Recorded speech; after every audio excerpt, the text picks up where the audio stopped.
ലോകത്തിലെ ഏറ്റവും സമ്പന്നമായ സ്ഥലം ഏതാണെന്ന് ചോദിച്ചാൽ ഞാൻ പറയും ഇതായിരിക്കുമെന്ന്. മനുഷ്യരുടെ നടക്കാതെ പോയ പല സ്വപ്നങ്ങളും പ്രതീക്ഷകളും ഒക്കെ അടക്കിയിരിക്കുന്ന ഒരു സ്ഥലമാണിത് കേട്ടോ. ഞങ്ങളുടെ അടുത്തുള്ള ഒരു ശവക്കോട്ടയാണ്. നല്ല മനോഹരമായിട്ട് അവരിവിടെ സൂക്ഷിച്ചിരിക്കുന്നത്. ഇവിടെ പഴയ കല്ലറകളാണ് ഈ സൈഡിൽ കാണുന്നത് മുഴുവനും കേട്ടോ. ഇവിടെ ഒത്തിരി മനോഹരമായിട്ട് എന്ത് വൃത്തിയായിട്ടാണ് അവർ സൂക്ഷിക്കുന്നത്. അതൊരു ചെറിയ ചാപ്പലാണ് ഇപ്പം നമ്മൾ കണ്ടത്. അത് അടുക്ക നിന്ന് എനിക്ക് ആ ഫോട്ടോ എടുക്കാനായിട്ട് പറ്റത്തില്ല, കാരണം അവരുടെ പേരൊക്കെ കാണുമല്ലോ എന്ന് കണ്ടാണ് ഞാൻ ഇച്ചിരി ദൂരേന്ന് മാറി ഇങ്ങനെ കാണിച്ചിരിക്കുന്നത്. ഇവിടെ കല്ലറകളിലെല്ലാം അലങ്കരിച്ച് പൂക്കളൊക്കെ വെച്ചിരിക്കുന്നത് കണ്ടിട്ടുള്ളത്. ഇത് ഇടയ്ക്കുള്ള ഒരു പാതയാണ്.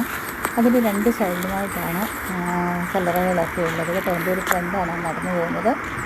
പൂക്കളും മരങ്ങളും ഒക്കെ കൊണ്ട് നിറഞ്ഞ ഒരു സ്ഥലമാണ് ഇതിനകത്ത് നിൽക്കുന്നത്. ആ കാണുന്നതാണ് പുതിയ കല്ലറകൾ.